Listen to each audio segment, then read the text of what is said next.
nombre es David Andrés Ramírez Mellado y soy un estudiante del CECIT 8 de cuarto semestre del Instituto Politécnico Nacional. Les voy a hablar sobre el calor latente de fusión. El calor latente de fusión representa la energía térmica que es liberada o absorbida de una sustancia durante un cambio de fase. Esto ocurre sin aumentar o disminuir la temperatura de dicha sustancia. Existen varios tipos de calores latentes, los cuales se rigen bajo los cambios de fase de la sustancia con la que se esté trabajando. Ahora, la fusión. La fusión es un proceso donde una sustancia realiza un cambio de fase de estado sólido a estado líquido. Un ejemplo claro de esto es un cubo de hielo que se deja a la intemperie. El cubo de hielo se empieza a derretir conforme va pasando el tiempo. Más adelante voy a explicar por qué es que sucede esto. Con estas dos definiciones, calor latente y fusión, podemos definir qué es el calor latente de fusión, que sería el cambio de entalpía que resulta de la absorción de energía y que lleva a una sustancia a pasar de sólido a líquido con una presión constante. La temperatura a la que esto ocurre se hace llamar temperatura de fusión y asume la presión de una atmósfera o 101.325 kilopascales. Esto depende del sistema con el que se esté trabajando. Gracias a la diferencia de las fuerzas intermoleculares, en una fase líquida tiene mayor energía interior que una sólida, por lo que los sólidos absorben calor para derretirse y llegar hasta el punto de ser líquidos, y los líquidos liberan calor para solidificarse, que eso es lo que pasa con el cubo de hielo, absorbe el calor de la atmósfera en la que está y se derrite. Este cambio de entalpía se puede aplicar a cualquier sustancia que sea capaz de llegar hasta el punto de fusión. A continuación se mostrará una tabla con algunas sustancias y su punto de fusión. Si se está trabajando con el calor latente en forma teórica, el valor obtenido se expresa en unidades de kilojoule sobre kilogramo. Un ejemplo de esto sería el valor del calor latente del agua, que es de 333.055 kilojoules sobre kilogramo.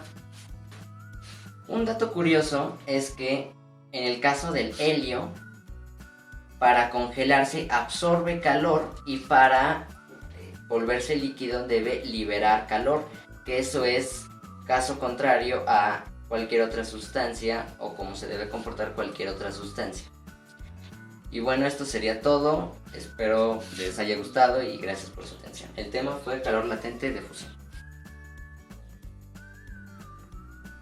Buenas tardes, mi nombre es Omar Rodríguez y el día de hoy les voy a hablar acerca del calor latente de vaporización.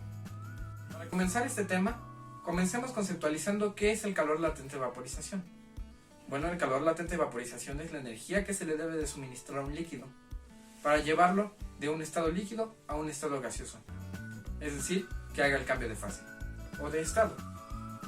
Para comprender mejor este tema, introduciremos otro concepto que es el calor sensible. ¿Qué es el calor sensible?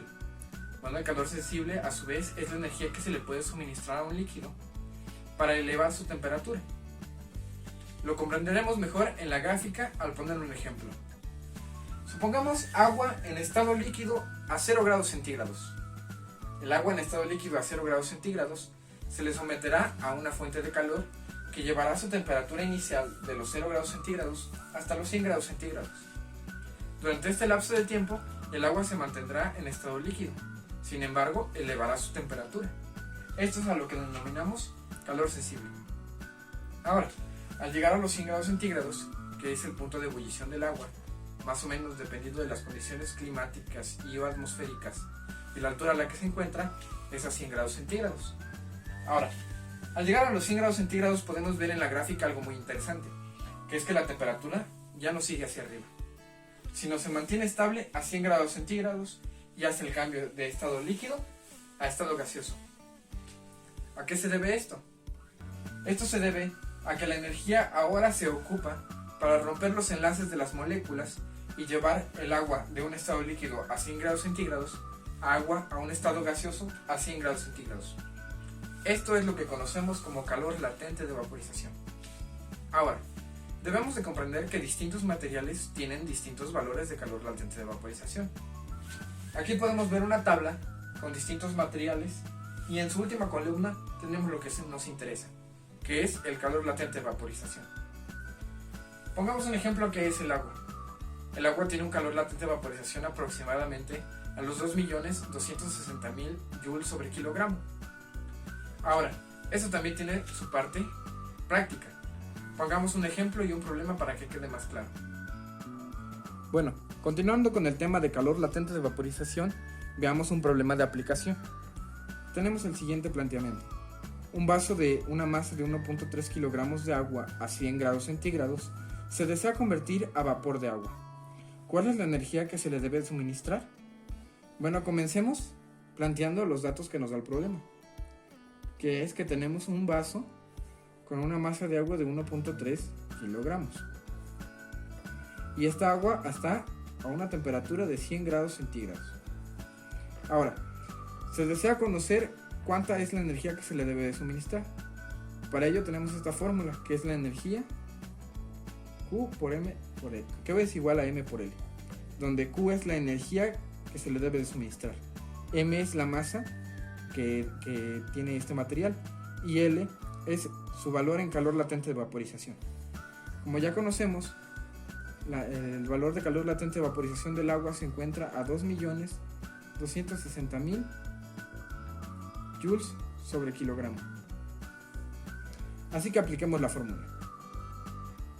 Quedaría 1.3 kilogramos de agua por 2.260.000 joules sobre kilogramo. Por lo que tenemos que la energía que se debe de suministrar es 2.938.000 joules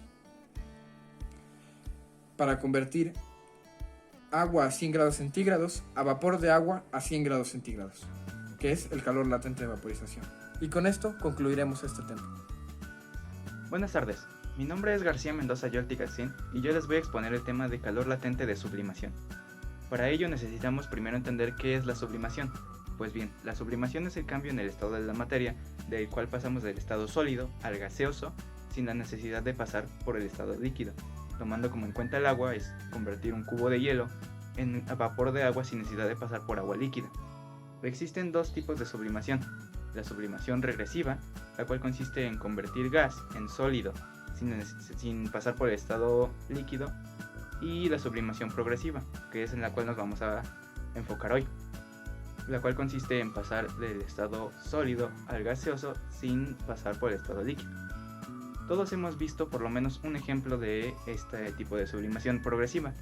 El ejemplo más común es la reacción que tiene el hielo seco al tener contacto con agua caliente.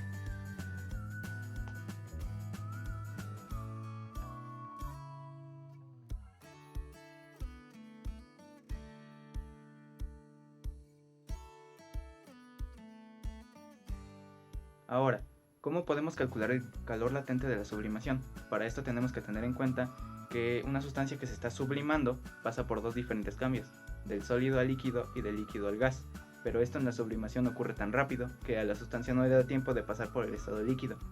Entonces, teniendo esto en cuenta y sabiendo que el calor latente es el calor que necesita una sustancia para cambiar de estado de agregación, podemos decir que el calor latente de la sublimación es igual a la suma del calor latente de fusión más el calor latente de evaporación. Tomando como ejemplo el agua, el calor latente de fusión del agua es de 333.055 joules sobre kilogramo y el calor latente de evaporación del agua es de 2.260.000 joules sobre kilogramo. Entonces, si la suma de estos dos da el calor latente de sublimación, tenemos que el calor latente de sublimación del agua es igual a 2.593.055 joules sobre kilogramo. Esto sería todo desde mi parte, gracias por su atención, espero les haya gustado.